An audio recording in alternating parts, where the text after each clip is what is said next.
Okay, this new Argentina team, they're as scary as it gets.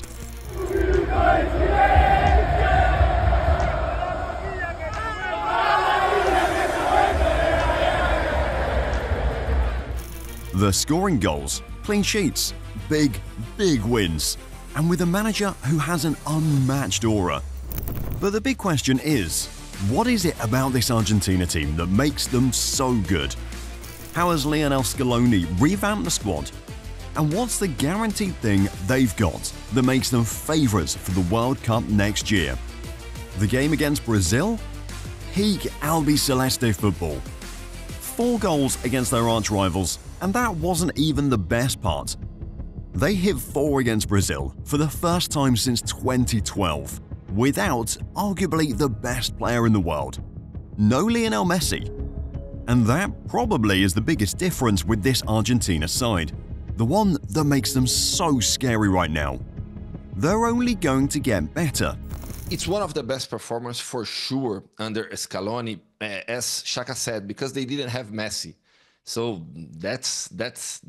I think that this is the main point for Argentina. Yeah, there is the experience with the likes of Messi, Otamendi, Emiliano Martinez. But when you look past that, players like Julian Alvarez, Enzo Fernandez, Alexis Mac Allister, Giuliano Simeone, Lautaro Martinez, Thiago Almada. All these are players who aren't just regulars with the national team now, but also players who in the next 4 or 5 years to come will most likely still be playing for the national team and gotten better too. They're still a work in progress, so to play like that and beat Brazil 4-1, knowing there's another level in their game that they could get to, it's scary.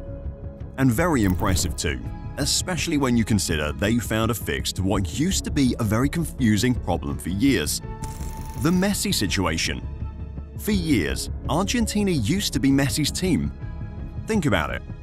The 2014 World Cup, the Copa Americas that followed, the 2018 World Cup, and the 2019 Copa America. Argentina used to be that team that if Messi didn't turn up, it didn't seem like they'd be able to get a result. I mean, yeah, it's understandable too, because on one hand, you're talking about arguably the greatest footballer of all time. But right now, this new-look Argentina team, they've got the world questioning that narrative. Now, all of a sudden, this performance has us kind of questioning that take, that Argentina's ability to win a World Cup is dependent on Lionel Messi in 12 months' time. Brazil is no joke. To beat Brazil with 4 clear goals when it could have so easily been more, to do that off the back of beating Uruguay as well, 2 of the toughest teams, not just in South America, but international football, all without the star man? That is sensational. The guard has changed, and it's all thanks to this man. So many congratulations. The mic is yours. Lionel Scaloni. Aura?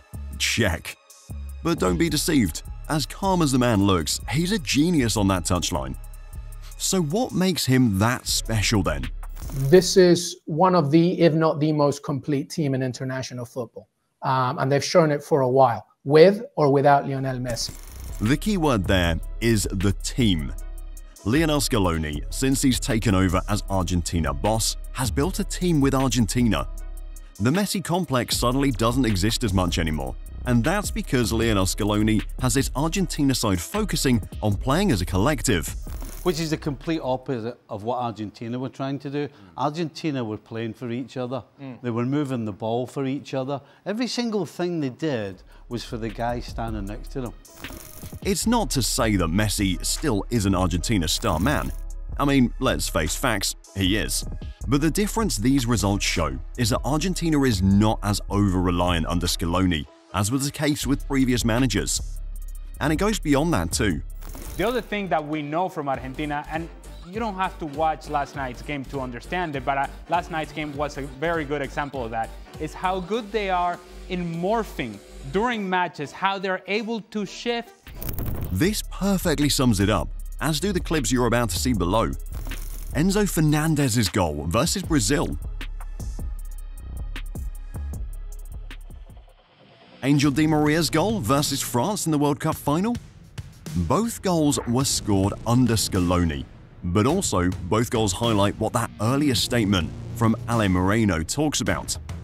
From the Enzo Fernandez goal, you can see the series of passes, the sequence, and 34 passes before the goal. Argentina, under Scaloni, is a team that can play in possession, play the passes to open the opposition, draw them out and get the decisive moment. But they can also sit back, absorb pressure, and go on the counter like the Di Maria goal shows. They've become that team that no matter what the situation is, can adapt. And that right there is the hallmark of any great manager in the modern game. The ability to read the situation in-game when it isn't about tactics. The ability to get his team to morph as the match flows when they play against teams that will dominate possession. They can sit back and be deadly on the counter, dangerous with the reverse too. It's also the fact that Lionel Scaloni is a level-headed man. Porrada neles? Porrada neles, sem dúvida. Porrada neles. Vai pra dentro com tudo? No campo e fora do campo, se tiver que ser. Gostei, é isso aí. A Argentina tem que bater neles doído, porque eles são foda. Porrada neles. Rafinha taunted the Argentina team with his comments before the game. After, this was the Argentine reaction.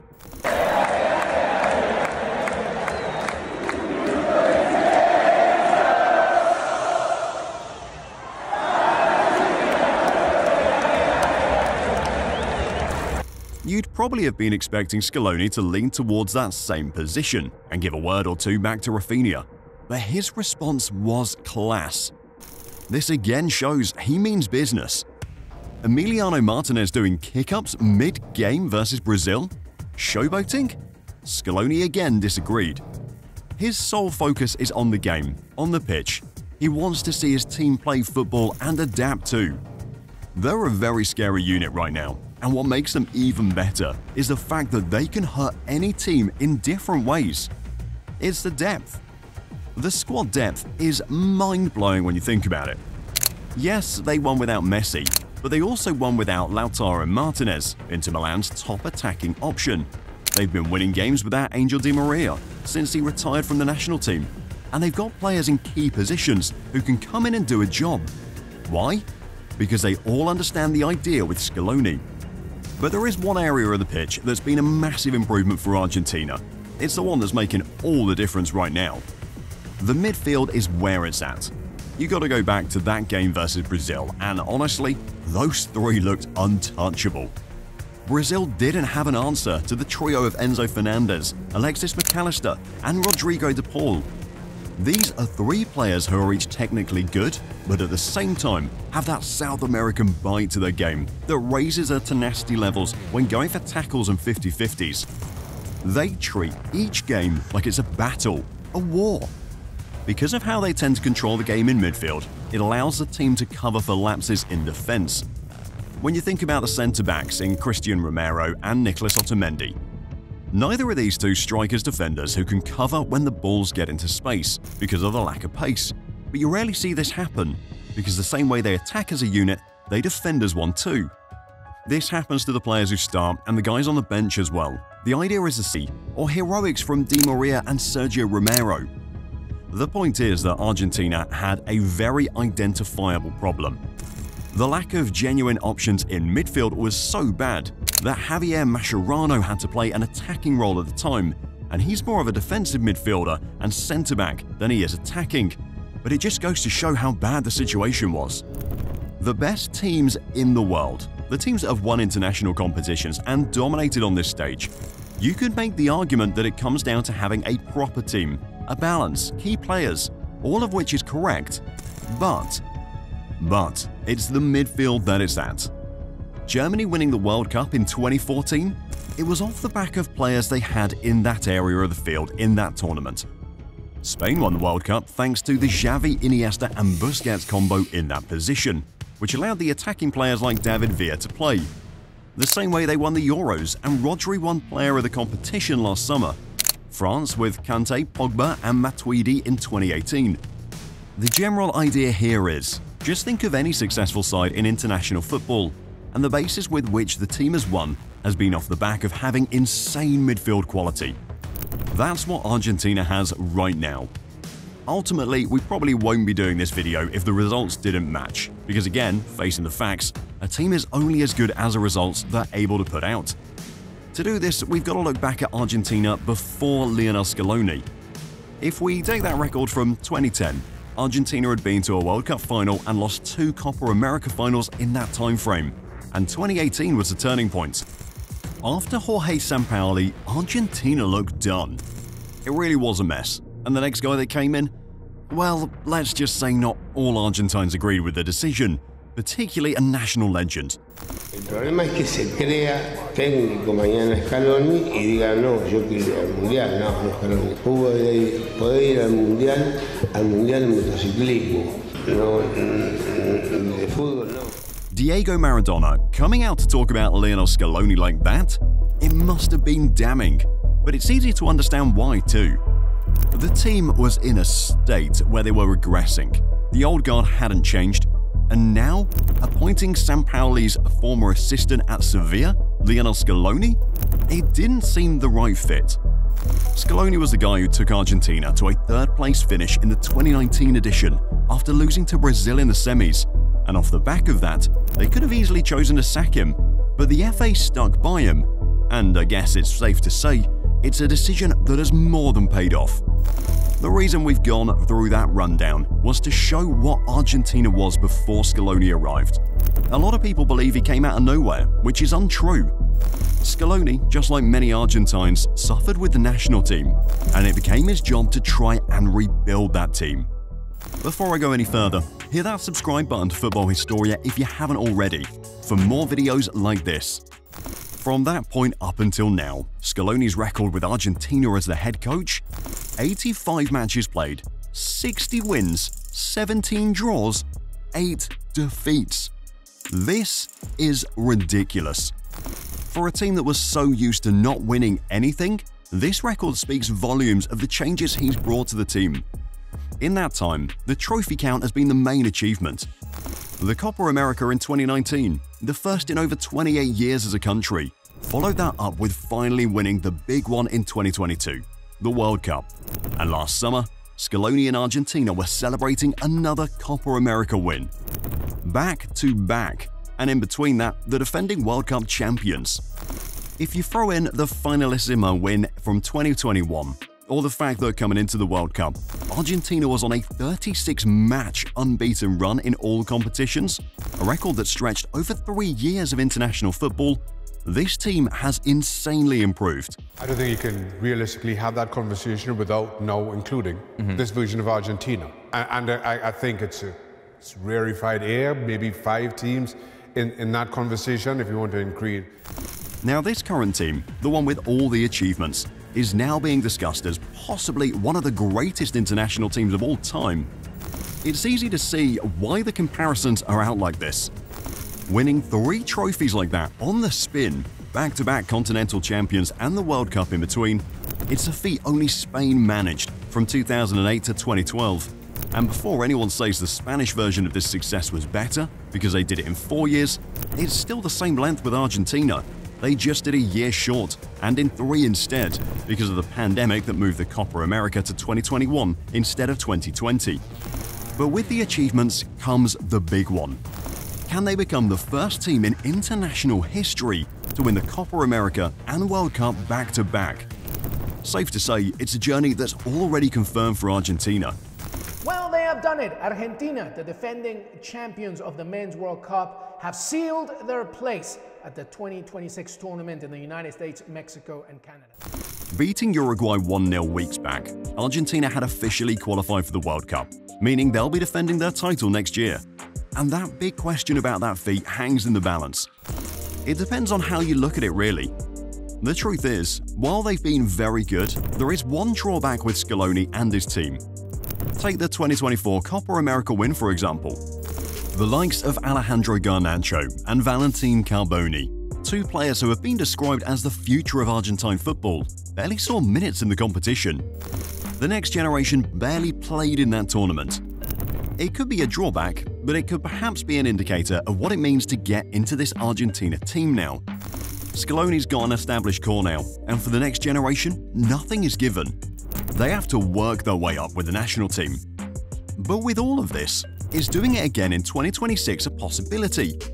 Well, yeah, it is. And it's down to one thing: disrespect.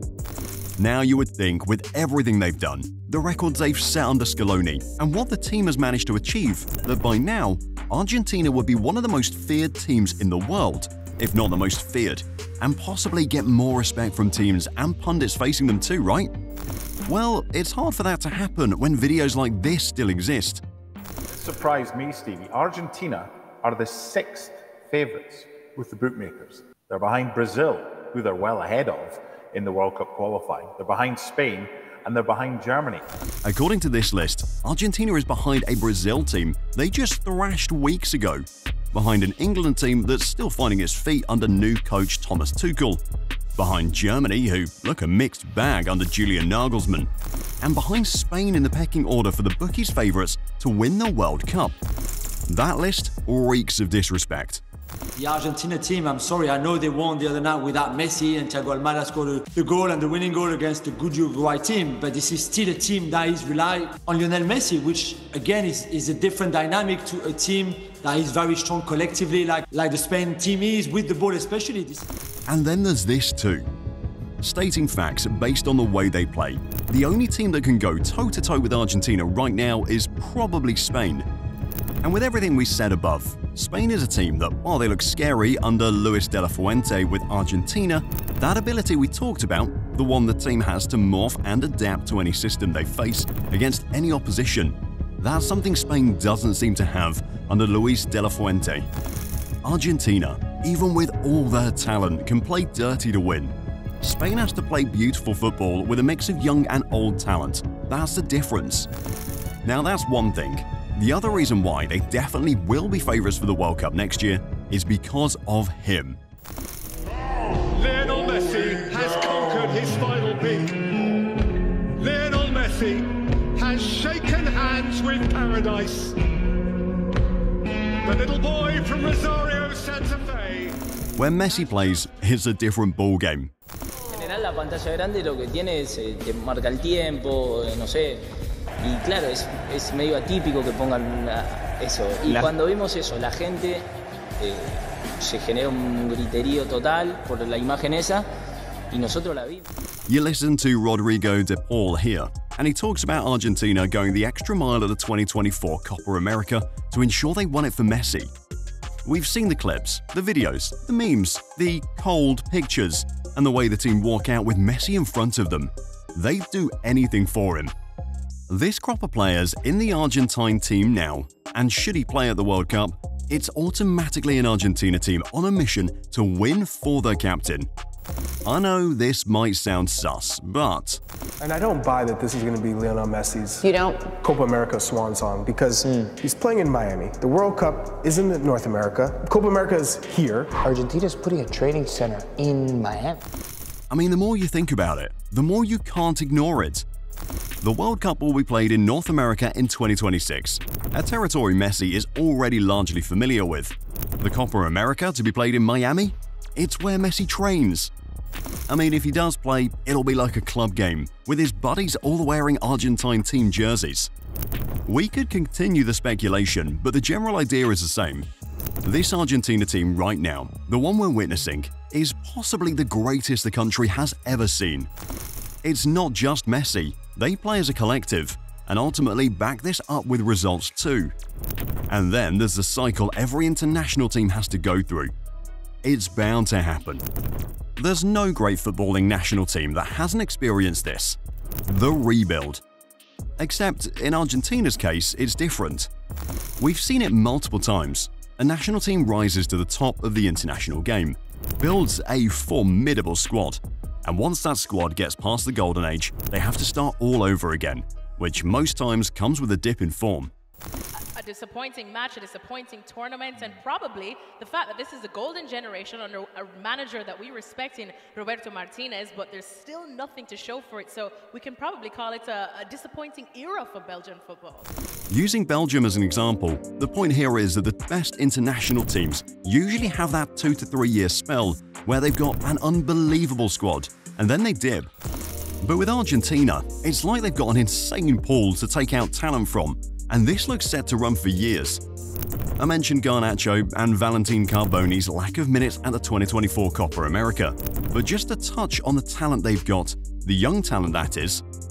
Nico Paz, Matias Soule, Claudio Echeverri, Facundo Buenanotte. All the names I just mentioned right now all play in Europe's top 5 leagues.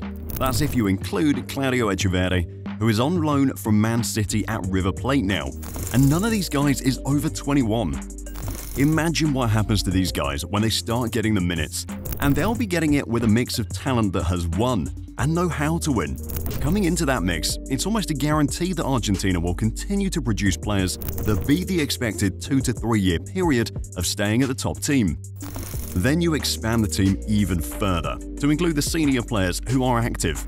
And you realize these guys aren't just winning with the national team. Most of them are playing for some of the best clubs in the world. Alexis Mac Allister has been a key figure in Liverpool leading the race to win the Premier League. Emiliano Martinez is the man in goal for Aston Villa, helping the team reach the quarter-finals of the Champions League. Rodrigo de Paul, Julian Alvarez and Angel Correa are still in with a fighting chance of winning La Liga. Argentina right now is a mix of everything positive. They've got a coach who knows how to get the best out of the team with different styles. They've got players who are willing to defend the national team badge with everything they got. They're winning games and trophies. And finally, seem like the team they used to be with Diego Maradona as a star.